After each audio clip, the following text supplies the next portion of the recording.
And so instead of like the traditional method of detecting and stopping malware is by basically checking, is the file that's on this computer, does it match any of the malware that we've already seen out there in the wild?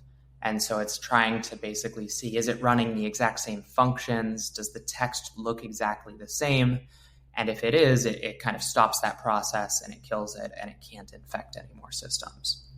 But with AI, we're able to do more powerful things like behavioral detection. And so instead of looking at just, does this text match exactly, it might actually be kind of monitoring your computer and checking, oh, is it opening up any ports that it shouldn't be opening up?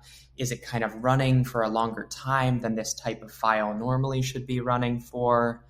Is it accessing files that it shouldn't have access to?